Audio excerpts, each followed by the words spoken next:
800 CHAB is proud to present Ask the Expert. Here's Rob Carney.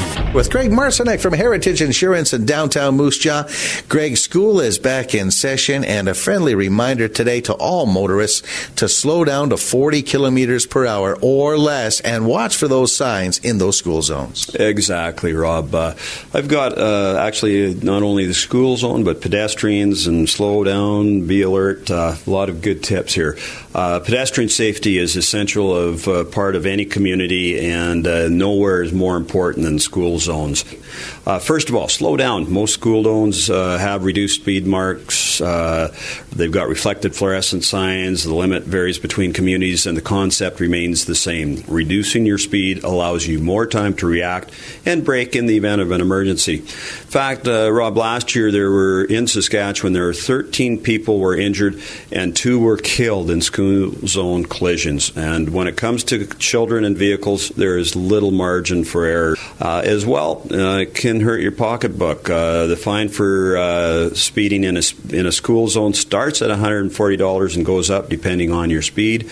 As well, you'll be penalized 3 demerit points by SGA under the Safe Driver Recognition Program, meaning you'll lose some of your discount or pay a financial penalty. The biggest thing is being alert when you're dropping off the kids at school zones, because, again, not only while you're dropping them off or while you're driving through, they are excited to go back to school, so pay special attention to kids waiting to cross the street. And young children tend to think vehicles can stop instantly and may begin crossing before it is safe to do so, because they don't know any different. They're excited. They've got one thing in mind, and that's going to school, seeing their buddies. Be especially wary of kids darting between parked cars. Children are obviously much shorter than adult pedestrians, and though they may see you, you may not see them. As well, obey the crossing guards. They're there for a reason, both adult and students. And they're there to protect youngsters as they cross the street, and they're usually stationed near crosswalks and are immediately recognizable with their fluorescent orange vests.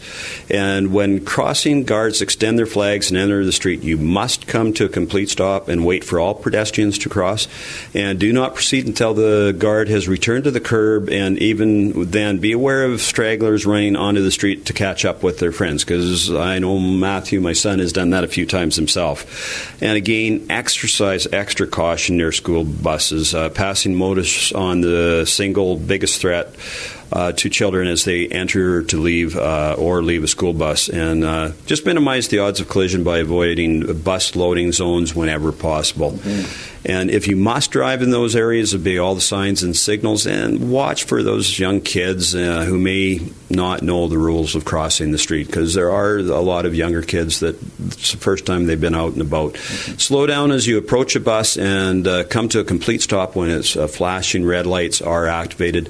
The lights, often accompanied by a stop sign, indicating that children are boarding or getting off the bus. You may not pass the bus until the lights are deactivated and stop sign is retracted. Good tips. And the number one tip, keep it safe, keep it slow in those school zones.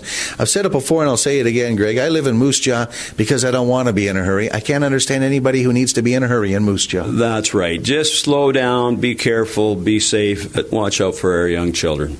These tips and a whole lot more are available on your website.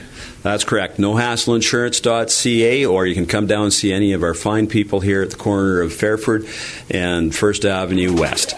This has been Ask the Expert on 800 CHAB.